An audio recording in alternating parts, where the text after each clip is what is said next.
Was poppin', was poppin', was poppin'. Welcome to Nicky and Moose. I'm Nicky. That's Moose. What's up, Moose? What up, y'all? And we are on episode 52. 52. Man, we're in the 50s. I'm still like weird about that. But we are live from the 120 conference live, whatever you want to call this thing. It was lit. We're going to go into the whole situation. Moose, how you feel about this episode? Man. This weekend was bananas. Flight attendant out of control. I'm going to just tell you that now. He gave money. He got money. And we'll talk about it more on the episode. Yep. So let's just get into this intro. 2 kids from Queens, cut from a different cloth. Now joining forces, helping you to elevate your personal brand. Yeah, I'm talking about Nicky and Moose, bringing you a never-before-seen perspective into the mindset, the mentality, the behaviors, the driving force. But more importantly, the stories behind the people and brands that you know and love the most. So, first off, shout out to all our new listeners, our new viewers. Wherever you are getting this content, we appreciate you.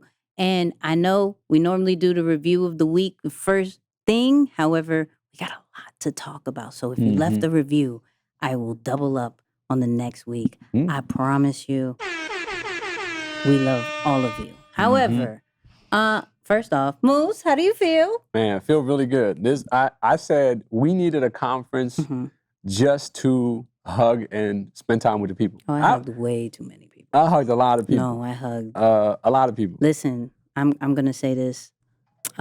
If I catch COVID, I am perfectly fine with it. Okay? I am perfectly fine with it. Why? Because I've been in the house. I've drinking too many juices. Right. I've been drinking juices. Right. And take my vitamins. If I catch it, like, it was too weird not. Like, I can't do the pound. It's like, hey, no, and then the mix-up. When you do this right here, like, are we going? Yeah, like, that was weird. Yeah. I couldn't, I was like, no, I'm a hugger. Right. I did this whole, like, I'm vaccinated, I'm negative, and I hug. Right? Yeah. And so everybody's like, oh my God, I love you. This is great. And da-da-da-da. But yeah, go ahead. Give yourself. Nah, so much fun. I mean, look, you got to think about it. This is the first time a lot of the people that we work with, that we do conferences with, this is the first time we see them in 2 years. Yeah. So seen a lot of people for the first time in 2 years, and it's like, okay, hold up a second. We know this is a serious situation, but we're gonna have to embrace, you know, hug a little tighter, take some photos, the whole nine. So I just came into it knowing, like, you know what, you've done what you had to do to take care of yourself. So just let loose, have fun, and we'll worry about the rest later. So stay tuned for next episode. Well, you know what I'm saying? We'll be both negative, God willing. Indeed. Both negative. Listen. Yeah. I'm gonna say either or. I'm okay. But okay, so how do we go into this? Because there is a lot to talk about. Everything from the experience part, like just from, I'll say this. I've never been to a conference that has everything, like, from a exclusivity vibe to a like a vendor vibe to like the main conference, like that whole floor was super unique. Like, I think it was E who said it, was like, you had an experience before the experience. Absolutely. Yeah, and what Nicky's talking about, this is probably, in my opinion, the best conference that we've ever put together. And for people walking through the door, literally the minute you entered the hotel, there were branded stickers and quotes and pictures of E. So before you even got up to the conference, like while you were checking into the hotel, it's like ETA or ET had a dedicated hotel for his conference. So I think already you're starting to get excited, like, oh man, like I'm here at the conference. And I think that is what set up the energy for us to really feel like, okay, this is about to be something special. So not to mention the setups of every room. So if you weren't here, just to kind of, again, fill you in, there was a lounge area for a set number of people. There was a connect area of a photo booth, I think, too. And I wanted to do the 360 photo booth. I didn't do, I thought you did one with Nick. No. Oh. No. Where's mine? No. I didn't do one. Yeah. No. He didn't want to do it with me. Oh. He didn't want Funny to. thing is, Nick is in the room, so he definitely is hearing this He too. can speak for himself. Yeah, but and it's I'm all right. purely lying, but it's okay. No, busy lives. We went one time. It was closed, and then when I was like, "Let's go," and he was like, so whatever. Sounds about right. No, they did the 360. It was just a vibe. But I want to talk about the actual event too, because we had just crazy amount of speakers. Yeah. We had Moose speaking. Okay, hold on. Can we? No, let's not get there. No, I want to get there. Why can't we get there? Not yet. No. We're going to take it in order. You don't let me pay. Not yet. When we get there. All right, let Moose. Look, Moose is running this one. Yeah. You know what I mean? Yeah, no, when we get there. No, but I mean, go for it. No, you look, I told you what I wanted to talk about. I wanted to talk about the story time that you had. Yeah. No, I mean, I you know what I'm saying? No, we'll tell them a little later. I want to get warmed up first. You guys stick around for this one. No, but I thought what was really cool is everyone was pushing one message. Yeah. So like, for those of you who were with us, you know that E had a vision for, and I remember the meeting that E had with all the speakers. He was like, look, I don't care what you really talk about, but no matter what you say, I want you to make sure that there's one message that the people are receiving. And literally every single person that came up in some shape or form helped to push that message. What was unique, and I love that, Carl introed this kind of as an idea for us as well, it's the credibility that each speaker had. Yep. And if you really tune into this, you're going to start to see that credibility and branding are very similar, right? Because when you have credibility in a space, or you've done the work, you've put in the time, you've invested, right, your hours, if you will, you start to have an authority in a space that people are willing to listen to you, where you don't necessarily have to say anything extremely powerful or deep, but because they know you for this topic or thing that you're speaking about, every member in the audience is absolutely locked in. Like, okay, they're sharing with me things that are extremely important, and I want to make sure I pick up on it. And it's very correlated to branding, or very closely tied to branding, because that's what you even taught about in your lesson, and I'll let you get there whenever you want, but, was this idea of, well, what are you known for, or what do you want people to know you for? But the crazy thing is, like, how in the meeting, E was like, yo, I'll introduce all of y'all. You know what I mean? Like, they listen to me, right? That some people don't know you. Right. But the crazy thing is, a lot of people knew the speakers. Yeah, no, really. Like, it didn't really need E's intro, and that says a lot about the person's brand. It says a lot about, what they've already built, and understanding that, they're about to be on stage with the #1 motivational speaker, that you actually have to bring the crowd. You can't expect the crowd to you. Right. Like, with those different types of opportunities, you're looking at it like, yo, I can't just be a bum. Sorry for those who've done this before. I apologize. But I can't just be a bum that, like, E gives the stage to. Yeah. Right? I actually have to, like, people have to know me. And so when I do speak, I don't need that cosign. Like, the fact that I'm on the stage is already the cosign. Yeah. And that's through, and like you kind of said, like, it goes through what I was talking about, where, like, what I brought in, for those who weren't there, which I don't know why you weren't. I'm kind of confused. But next year we're going into Chicago. I'm not sure if I'm going to speak, but I'll put $5 on it. But in my presentation, I put up like E, Pinky, Toe, and Ink, right? And I was like, talk about their content, and everybody knew it. But these were speakers from the actual conference, right? So the fact that we can look at just a picture and we know who they are already, and we kind of have an understanding of why we're coming in there to hear them, that just says a lot. Like, that's just a lot of work prior to the opportunity. That's just what we have to do. So if you're looking for that type of opportunity of, yo, I want to be on the platform, I want to be on the stage, I want to do this, like, you got to build it up yourself first. I'm always big on like, yo, your social media is your stage Right. before the stage. Right. It has to be that way because it's me. Like, you know what I mean? Like I'm 5'2". Like, why am I up there with 5 minutes? But we'll talk about that. We'll talk about that. Yeah. I mean, that may be, that may be after show because I got to release something. But anyways, go ahead. Yeah, no, I mean, that for me, I think is the essence of it all. I do want to talk about this though, and I think it's a good opportunity to squeeze this in here. Yeah. Because when you talk credibility, right, and we say credibility is really very closely tied to your branding because when you do the work, you allow yourself to start getting known for something that's relatively particular, right, or something specific. But there's a group of people out there, and I can kind of resonate with this a little bit because I'm finally getting over that hump where, and let me put it this way, maybe this is why the reason for the stories. Because I've been thinking and really like trying to do the work on myself as it relates to the flight assessment. Yep. And the big question I've been trying to answer in this season is, why don't I want to be seen? Right? That's a big question. And I think some people, who are listening to this, you really got to ask yourself, like, if you are someone who is talented, is gifted, and it's not a question of if, because we all know we are gifted at something, but why is it that some of us struggle to be seen? Like, we don't want to be seen. We're doing the work. We're for some, like for myself, I'm doing the work.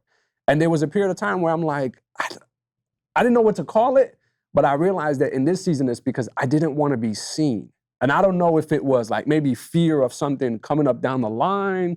I don't know what it was, but I'm definitely at a point now where I'm like, no, this is the greatest level of selfishness, right? To not want to, at the bare minimum, just share. You're not trying to sell something. You're simply just sharing, hey, here's what my life is like. And you may not necessarily be super interested in living it this way or going about it this way, but here's how I've done it, or here's how I'm doing it. So talk about that a little bit. Well, no, actually I have a question for you.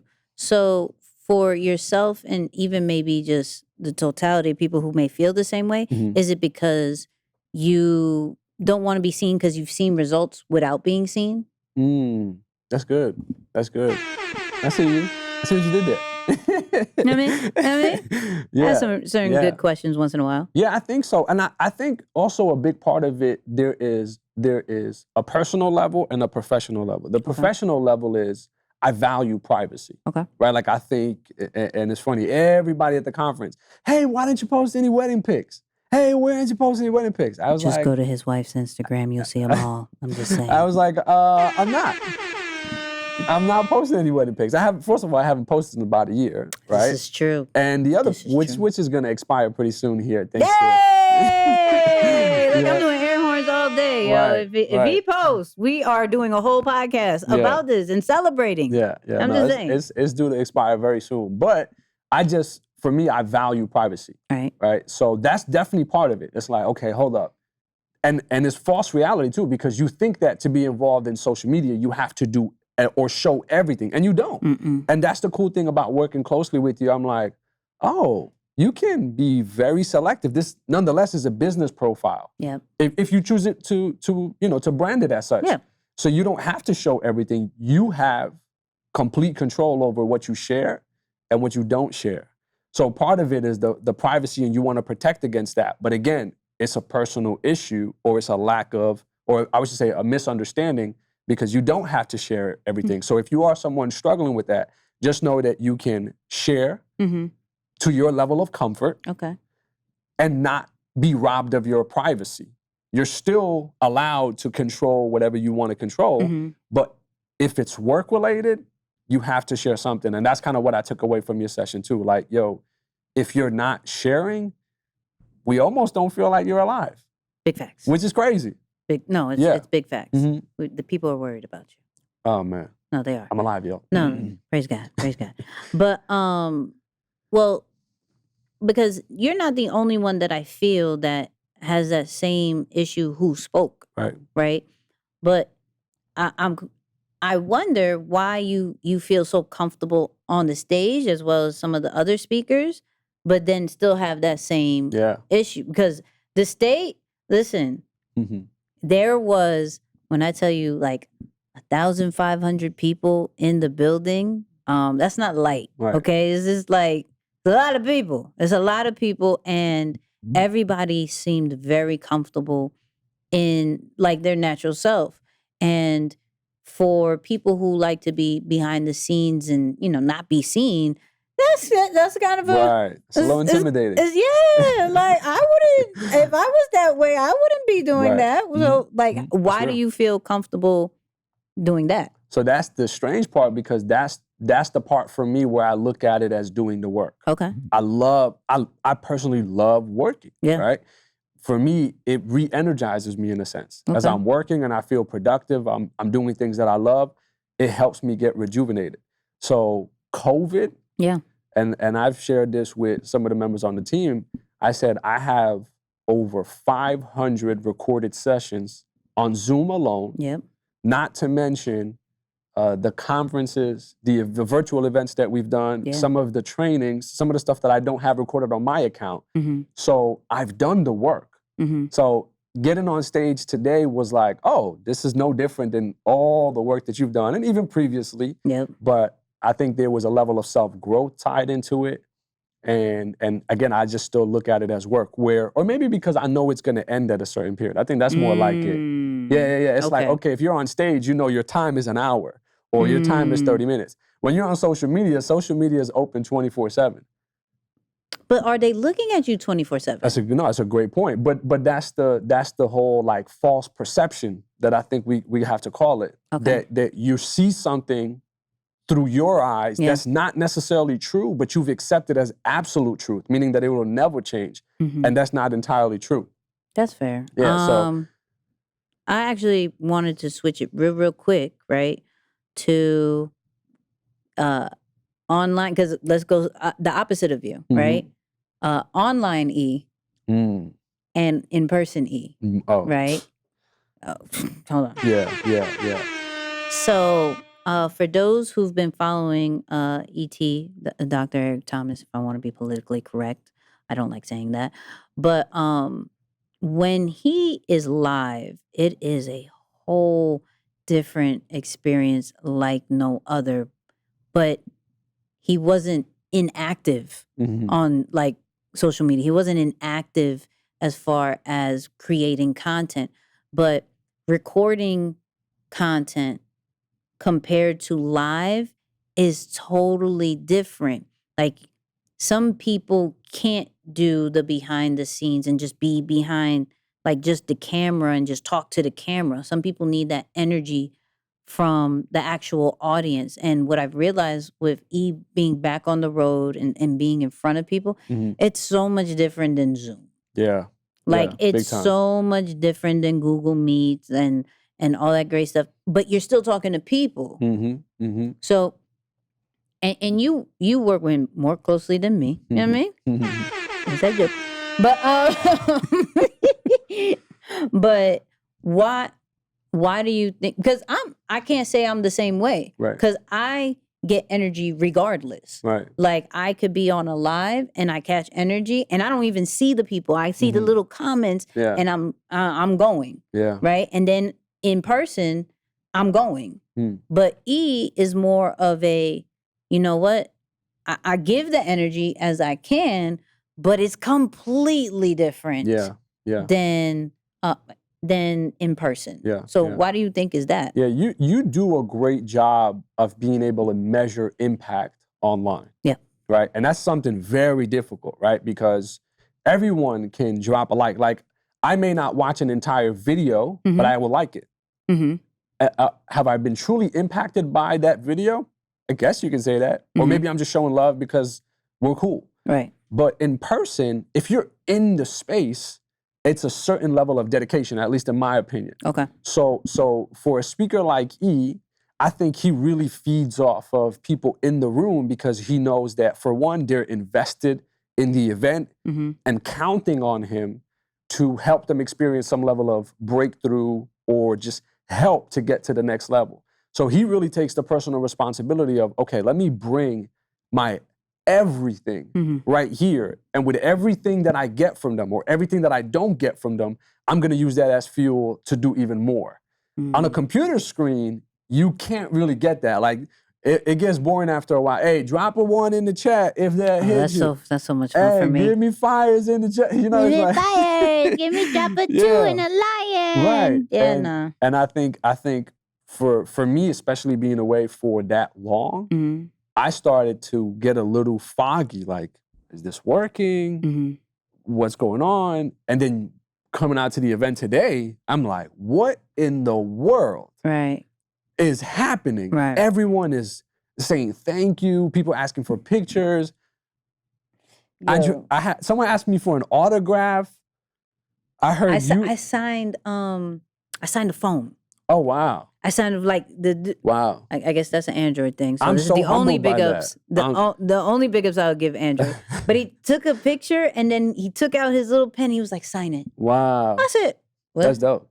What? How did? But that's dope. Yeah, go ahead, Mama. Humbled gifts. I had there were gifts dropped off at the booth, and I'm just like, whoa. I guess this is working, right? Like we've been hiding behind a computer screen for so. But the interesting thing, and this is why a big and that was the cool thing about the session we kind of all did together, you know, on day 2 is that we talked about working with people who are not like you, right? And that's why I think it's cool that, you know, we've come together because all along you're like, it's working.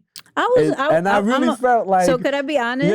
Yeah. Can I be honest about it? I was low key like, why are you putting me and Carl and not me and you? I was like, okay, yeah.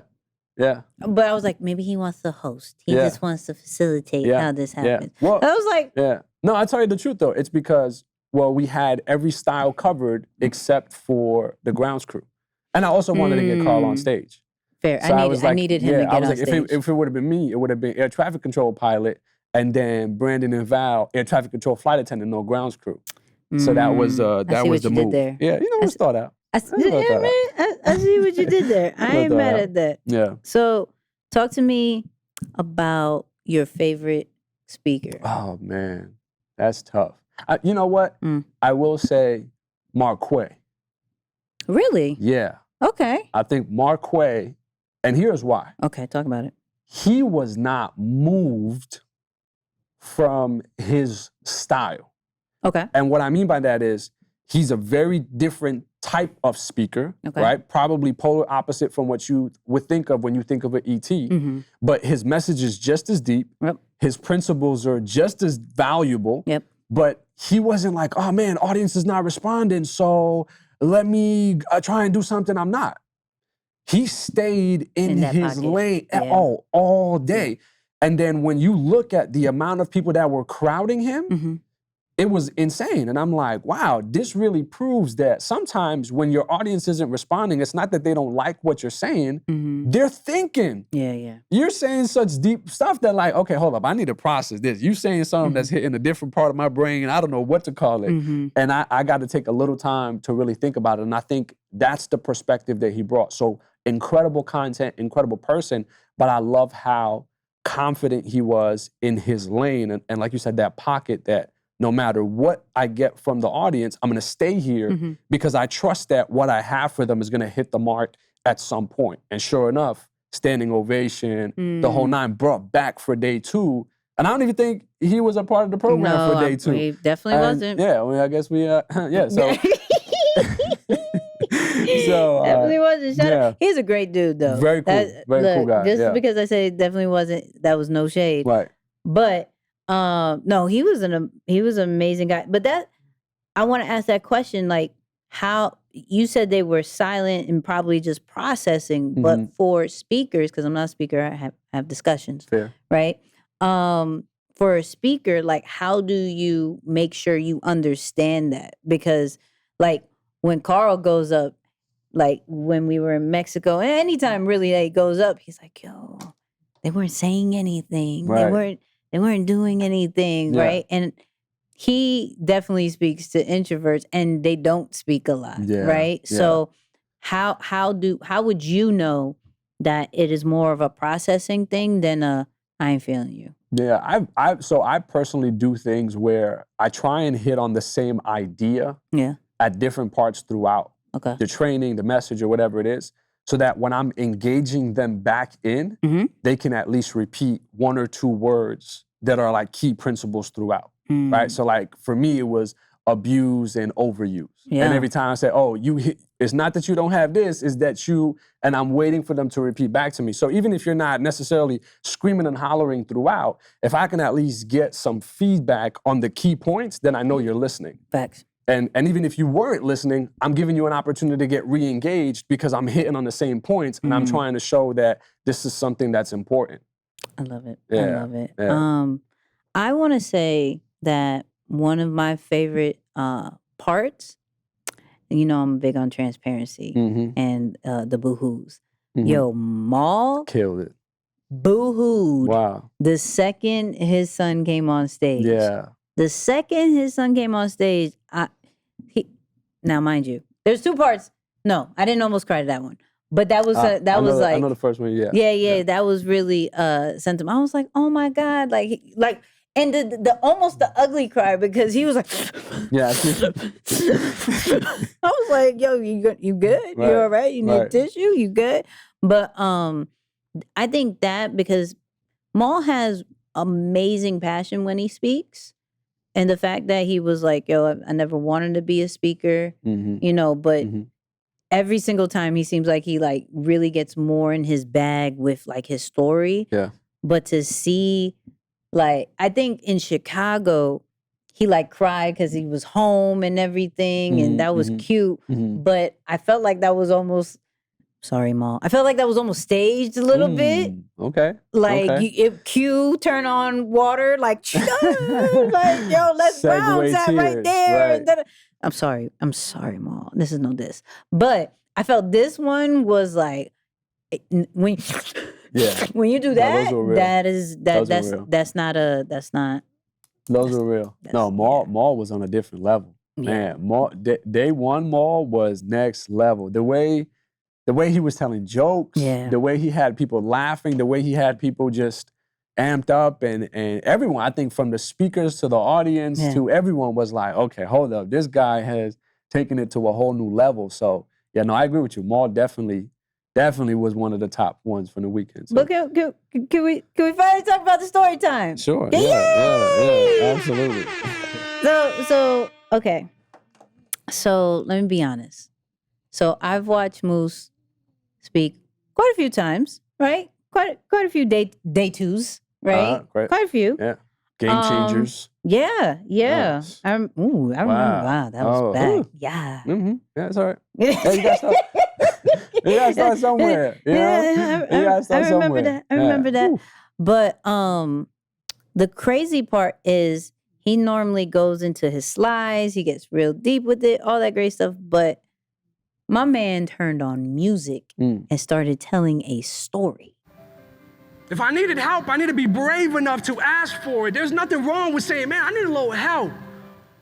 Can you help me? How do I do this? How do I figure my way through from where I am to where I want to go? There's nothing wrong with asking. Me, E, and Quincy was in the back like, oh, he in his whole eye. He is a whole flight attendant today. Yeah. Where is the air traffic control? I do not know what's happening. And then you went down. Did you have everybody close their eyes? Yes. Yeah. Okay, because I was like, I don't know if they did that on purpose or if he told them. I was like, wow, he may be that deep that they just knew to close their eyes. Imagine. Right? Like you're talking, and then he's like, yo, who's on their last? And like, all of them. And so you can't really see, right? That was, I see what you did there. That was smart. That's why. Okay, I see what you did there. Yeah. Hold on. Like it's an air horn. That was smart, right? But and he got off the stage, blessed somebody with some type of something. I don't know if it was money, candy, food, whatever it was. He had something in his hoodie, and he went back, and he's just like, anyways, I just wanted to bless y'all, pay it forward. But where in the world did that story time came from? Because I've never seen you do. And the funny thing is, E was trying to do that. E was trying to do like a whole soundtrack, like a whole score. Oh, okay. Yeah. Through the whole time he was talking. That was one of the things. So I was like, I expect that from E. Yeah. I definitely don't expect that from you. Yeah. Well, I'll be honest with you. I think I'm getting to a point now where I'm like, okay, I have to really preach, I have to live by what I teach. I'm like, you know, you're telling people, hey, become multidimensional. Yeah. Hey, speak to people who are not like you. Yeah. Hey, embrace things that you are normally uncomfortable with. So I'm like, so what am I uncomfortable with? Well, quiet as kept, being vulnerable in front of a large audience. I mean, 600 people in the room, that's not easy I feel like to be it was more. No, I feel like we're talking about day two. At least, yeah. I feel like there was more. That room was packed though, for sure. Packed. Yeah, but you know, not everyone is comfortable doing that. And what else am I not comfortable with? Just going off the top without everything absolutely staged, whether from slides or me knowing what I'm going to hit. So Was that freestyle? Like yeah. I'm about to say. Really? Yeah. Wow. Yeah. I mean, I did get with D-Dub the night before, and I told him, I said, hey, this is something that I'm planning. Here's what I want to do, but I just want the music part, you know, and it'll be at this point. So that was kind of at least planned or orchestrated prior to. But the idea behind it for me was, okay, start using more of the stories to connect with people who aren't in love with facts and data. Yeah, you caught my attention there. Yeah. I promise you. I was like, music. Yeah, music. He sounds deep. Like your tone changed and everything. I was like, wait, what is happening? Yeah. Yo, this. No, I got to give you your flowers on that one because that was fire. That was absolute fire. Actually, I got one thing that I realized. So the vending part. So, like we said earlier, there was like a platinum club, there was a grind gear store, and then there was like this vendor kind of side. I noticed that just by being in the room, you was able to sell something. So I believe that every booth, right, that was set up, and we had Extreme Execution, we had Breathe You, we had Resourceful Me, one of the things, some insurance situation. We had like a whole bunch of amazing things, and each one got a sale. None of them got talked about. Oh wow, you're right. There was zero selling from the stage. Zero. Wow. And because, you know, we're part of Extreme Execution, so I had to check up on it once in a while. You know what I mean? I had to check up on it. And I was like, yo, how's everything? Oh, we just did blah, blah, blah. Really? And we've had conversations about like, okay, we got to get E to say something about it. Right. Either we got to say something about it. And I don't even think we fully talked it out or anything. We just talked about what was possibly going to be available. Yeah. But the importance of like when there are large events and you are a business and you're trying to find a crowd that wants to buy or just in the mood to buy, because I think it was the hype and the I need something to remember this, or I need something to take me to the next level, and just being in the room got the sale. Like I don't know if you noticed that, but it was each of those vendors got something. No, that's a great point. I didn't even think about that. And you know, I think the reason why it worked out, well, for one, you know, he talks about obviously not selling on the Sabbath. So that was understood. I can definitely both respect and appreciate that because he literally stayed true. Always does, of course, but you know that's a big part of it. I mean, but even on Sunday, he didn't do it. Yeah. No, he didn't at all this entire weekend. But I thought it was really cool because it lets you know that your programming was on point in terms of like the information that you put out there. Because literally the next natural progression or the next logical thing to do was to take advantage of one of those offerings. Yeah. Right? Like if you wanted to be a part of a community, you were like, well, okay, hold up.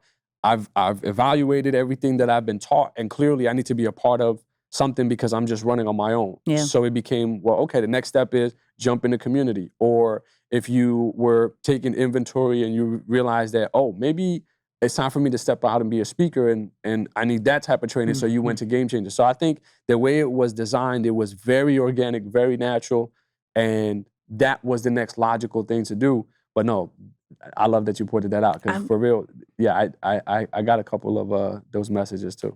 I was shocked because I was like, we didn't even come with a true game plan. Like, and like you said, E is real big on saying, you know, this was what I was worried about. I'm gonna be honest with you. So there was this testimonial that we had from like 1% that we were using that was saying like, I went to E's event. There was no upsell. Other events do upsells, and there was none, right? Right. And yet prior to, there was conversations of, hey, we're going to do this in January, blah, blah, blah. And I'm like, oh man, we're about to be liars. Oh, this is not good. Right? Yeah. But then nothing got said. And I was like, oh, we're not going to make no money after this. Why didn't we talk about something like anything? Yeah. And it didn't need that.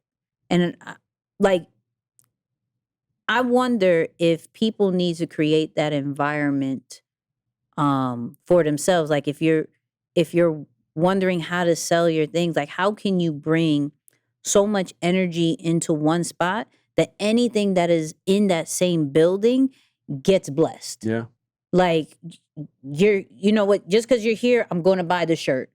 Half of those people probably won't ever wear the shirt again. Yeah. Right. But it was like, I'm in the building. Let me buy the shirt. Let me buy the hat. Let me buy the hoodie. The windbreakers. Oh, sold out day one and like half of day one. Not even. And I ain't gonna lie. Half of us was like, right. I thought it was just the E thing. I'm like, oh, that's just a jacket for E. And then I'm like, oh, other people got them. Right. I'm like, what about me? And sure enough, they were gone. Man, it was, that was crazy. And then I'm be transparent. I had to walk out the room. Like I boo-hooed. One of the people who was going to all the events. Yeah. All the Phenomenal Life. All like shout out to Eva because she just lost her husband, Willie. And shout out to E to like always recognize like those who are like loyal fans, loyal tribemen. Like he notices them. Yeah. Like he did a whole slideshow. Shout out to Nick who did it. But he picked the Boys to Men. It's so hard, like to say goodbye. Man. And like it just went so long. And I was like sitting down, like, okay, all right, this. And then I felt it like, okay. That's one. All right. No, that wasn't even one yet. It was like, oh, this is about to be bad. Please, this needs to be short. This is like, okay, we honor, this is great. And then it kept going. And I was like, oh my, okay. You know what? I'm gonna sit down because I'm like a little small young thug kind of vibe. Like I do not cry in public. It is not my thing. Now at home, that's a different story. But because I cried for Space Jam, but that's not the point.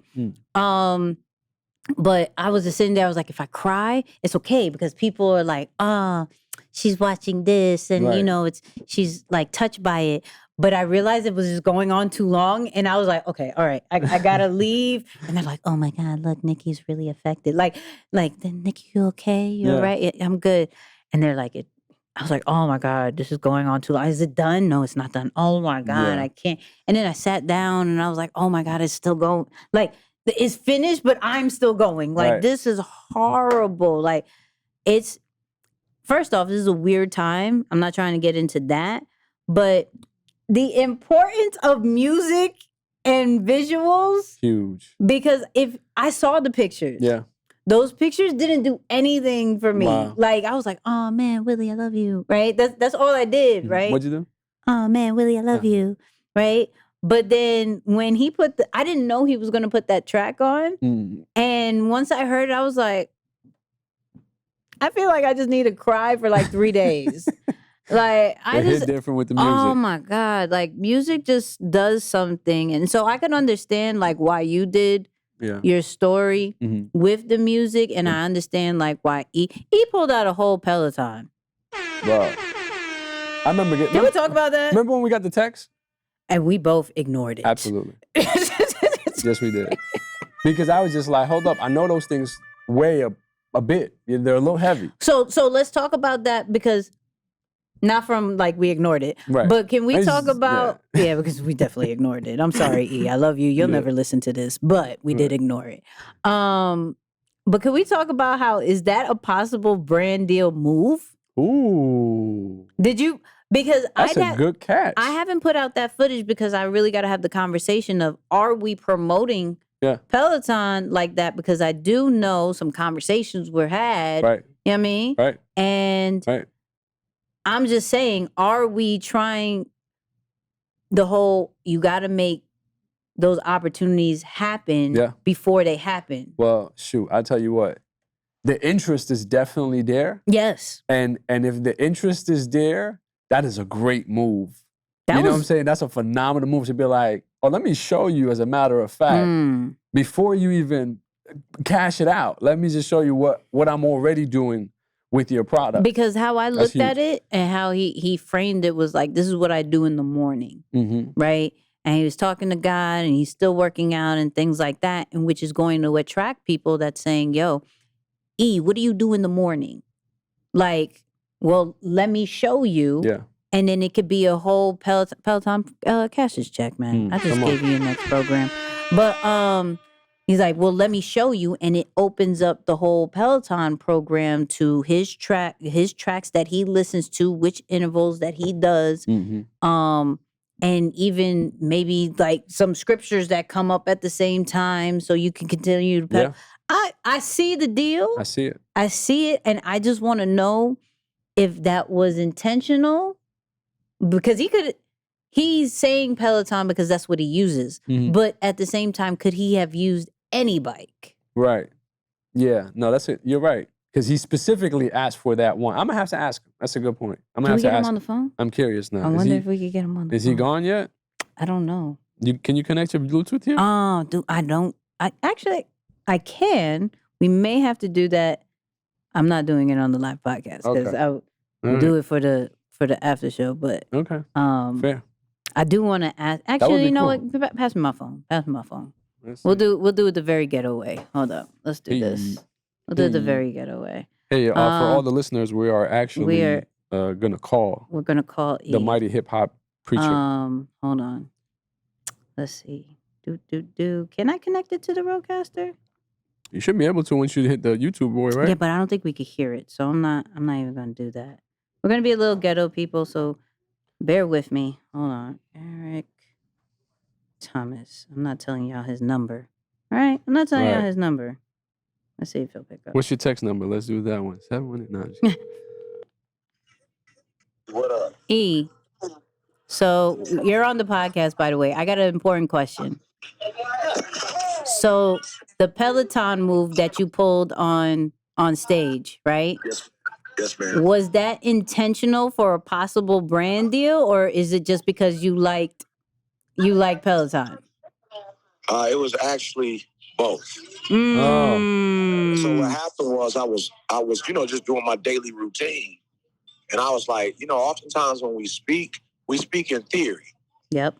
But when you do something in the practical sense, people can see it and go, oh, I see exactly what it's like. Like, I don't have to imagine it. So I was like, yo, I'm going to get on my bike like I do in the morning, play my music, and talk to myself the way I talk to myself. But then I was like, okay, well, since you're doing it, then make sure you come for real. So when Peloton see it, they know that you need to be doing a deal. You feel me? Okay. That's what... Because me and Moose were talking about it like, I don't know if I should put the content out because I don't know if we want to promote the Peloton. I know I didn't have that conversation yet if we trying to get the deal. No. It was twofold. Yeah, it was twofold. All right. Appreciate you, E. That's all I needed. Man, appreciate you as well. All right, bye. Not many people could just call E. I'm just saying. Come on one now. time for the one time. I love how he was ready, too. He was like, he was like, actually both. Yeah. Actually...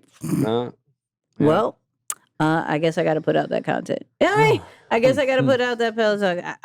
That didn't cross your mind when you saw that? I didn't think about it because I was still caught. And I remember we spoke about it day one, too. We were like, oh, let us know if you magically see a Peloton somewhere. And sure enough, about an hour into the conference, I seen Brandon rolling that thing in. I'm like, oh, it's really here. Yo, it's really here. That's wild. That's wild. It's really here. So for anybody, but the crazy thing is, and I swear, Rick Ross, you need to cash a check because as much as I talk about you, there's certain people who just really need to cash a check at this point. It's coming. So So Rick Ross did that with Bel Air, with the champagne drink that he has. Okay. So before he got a deal, he promoted them like crazy. He was like, y'all don't know me. Just, this is what I'm going to show you. So every club, every situation, every live that he did, he had the bottles in front, the black bottles, and everybody thought he was like owner or had a deal with them already, but he didn't. He wanted to prove, look, I'm a promoter and you already see the traffic that I do and you see the value that I add. Yeah. Boom. Then he got the deal. So I'm like, oh, so now when I see those different things happening, that's a blueprint. so he just did that. And he's like, yo, I'm rocking with Peloton. I'm showing it in front of 1,500 people. Yeah. And now they see the Peloton.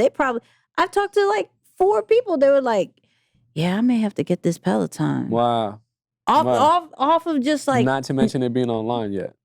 That was the main reason why I got a Peloton, because he was on the Peloton. Right. I remember, you said that. I was like, now I want a Peloton. So, but it's the influence. And that's that whole, you could create the opportunities because you have influence and other people are going to buy it and be a part of the program or whatever you have because of the influence. Yeah, that's huge. That's huge. Wow. Okay, Mighty Doc. We see you. You know what I mean? Peloton on the way. You know what I mean? I know you have one more situation. Yeah. I mean, I think the final piece of this, and just to kind of bring it all together, we talked about your credibility in a very big way is your brand. Yep. Right? Now, there is a little situation where if you do branding right, you don't have to self-promote. You don't have to do too much self-pub. Right. Like you can just let your credibility, your work, your results speak for themselves. You can let your brand speak for itself because you've put in the time, again, to really build it out. But if you have to do, and I get it, because like, as I'm asking the question, I already know somebody out there is like, but hold up, I thought you said I got to put myself out there. Well, there's a balance to it after all. Right. But to be on the platform and also doing the self-pub, I don't know that that's totally 120. We believe 120 is, of course, you're able to do it in a way that people already know. And if even for the few who don't know, they're like tapping them on the shoulder like, hey, you know who this is? You know what they did? So talk about, of course, the good and the ugly of it, because that's something we got to touch on. Yeah, that's funny because there was this guy, I can't remember the names, but there was this guy that was asking one of our extreme execution coaches, like, yo, who are you? Like, he just saw me. He was like, yo, she looks important because I kept seeing her go in and out of the aisles. Seemed like she was really busy. People like always saying hi. Like, who are you? Wow. Right? And the extreme, I didn't say anything. I was like, I'm just a kid from Queens. I don't know what you mean. I'm just busy, right? I'm just busy. And like, nah. The coach was like, nah, that's Nikki. Like anything, social media, branding, whatever, you got to go to Nikki, right? Like, yo, you just seem like you got it together, like this, that, and this was before I spoke, right? Wow. So then when he heard me speak, he was like, hold on. I asked you who you were and you didn't even tell me all of this. Yeah. And I was like, well, did you want me to do the speech right then and there? What did you want me to do? Like, I'm not sure. He's like, yo, just the way you move, I respect it. Just the way, like, I didn't know you. Now I'm going to follow you. The people continue to speak highly about you. Like, I didn't know you at all. Now you stuck with me. Wow. And I was like, well, give me a hug. You know what I mean? Give me a hug. Right. I hug too many people. I promise you. I just hug way too many people. Well, speaking of which, you said you got on stage. Tell us a little bit about that. I mean, don't give us the whole thing because that's going to be for the after show. I want to save a little bit of your outline or what you shared on for the after show. Yeah. But that was fire. I've never seen slides with very little words on them make such an impact. I think they were like, each slide had maybe like 3-4 words. there would, and I'm used to writing a little bit of an essay on my you slides, do. so it's a little crazy. You I'm sorry. do. But I mean, you had to, that was, talk about that. No, I want to hear it from you. Hold on, wait. What did you mean by that? No, I think it's a great thing. With the impact part. Yeah, because I'm like, man, it was so simple. Mm-hmm. And again, it's reiterating the message of credibility is branding. Yep. Right? And when you have credibility, that's your brand. You don't have to say much. Right. People they already know. Like, if you say anything, I have immediate buy-in, meaning that if I get, I don't know, fitness, swimming instructions from Michael Phelps, I'm not gonna be like, hey, Mike, you sure this is the way to, you sure this is the way I should hit the stroke? I'm be like, oh no, Mike said do this, you gotta do it that way, right? So I think what I saw from you today was, it was very simple. You didn't try and complicate it. You said 3 things. Know thyself. I'm not gonna tell you the other 2 because for the listeners, you gotta go on the after show. You know what I'm saying? Right? But I think the simplicity of it was so cool. And although it was later in the afternoon, which is common, right? Somebody might come back from lunch a little tired. The audience was super engaged. Right. Yeah, talk about that a little bit. I just believe that things don't have to be complicated, right? And in the world of creating content and social media, people already think that's too much. Yeah.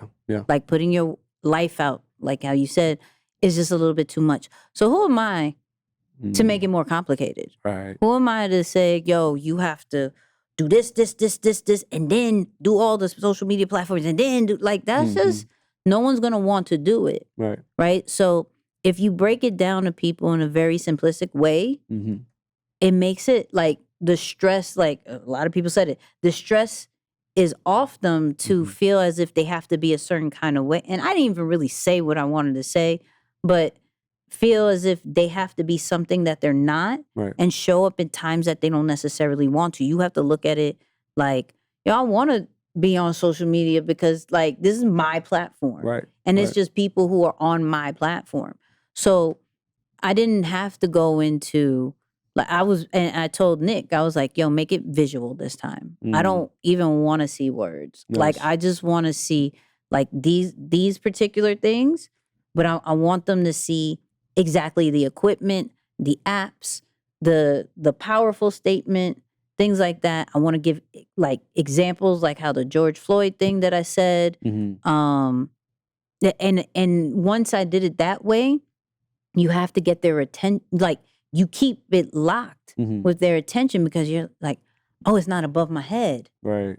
Like, branding and all that other stuff has been over my head. This ain't above my head. I could do this. She said press record. It's only me. I could do that. Oh, I don't need to pay for a whole graphic designer. I can use Canva. I could do that. So I just try to make it super easy for people because it's like, I always say it, like, social media is not that deep. It's a free platform. It's just whatever we make it. So yeah, then, I love it. I love it. I love it. I made somebody cry. I don't know how. Yeah. It's like cry over Talking content. on social. That's about the social. weird thing. Yeah. Like, you ain't cried for Maul, but you cried about content. Right. Like, That's how did different. that happen? I have no idea. That's different. I'm just saying. Yeah. I got love it. gifts. This lady was like, I don't know. I just feel like I need to give you a T-shirt. I was like, okay. Oh, I got a T-shirt too, actually. I got. Yeah. Was it the purpose one? Yes. There you go. Funny story about that. Talk about it. It's a female shirt. Is it? Because Yeah. it was way too big for me and it looked like a male shirt. Oh, maybe she got them confused. I legit, because I looked at this, the female sleeves are like, kind of like shoulder cut. Yeah. I'm like, wait, this can't be for me. Yeah. Really? Interesting. Oh, that's so weird. We All might right. have- we well, might have to trade. it is what it is. You know what I mean? It is what it is. But, man, I really wish you guys were at 120. Yeah. All right. Listen, but they're going to be in Chicago. 2022. 2022 120series.com. Slight plug. We may be speaking again. We may not. You never know.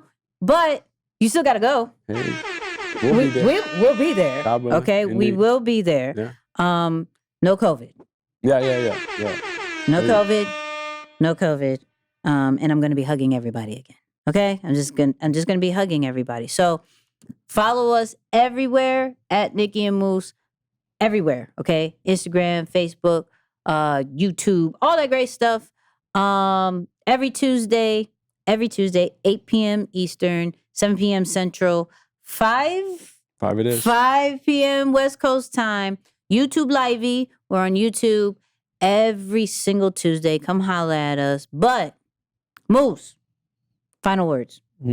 Yeah, I'm going to go with a piece of my presentation, man. I said, success is all about environment. And when you look to plant a flower in a desert, you're not going to be successful, right? So what I mean by that is you got gifts and talents. Everyone got something that they do, but no one has weaknesses, really. Your weaknesses come about because you overuse or abuse what you have and try to stick it in places that it don't belong. So if you're a flower, don't go planting yourself in the desert. Go find the right environment.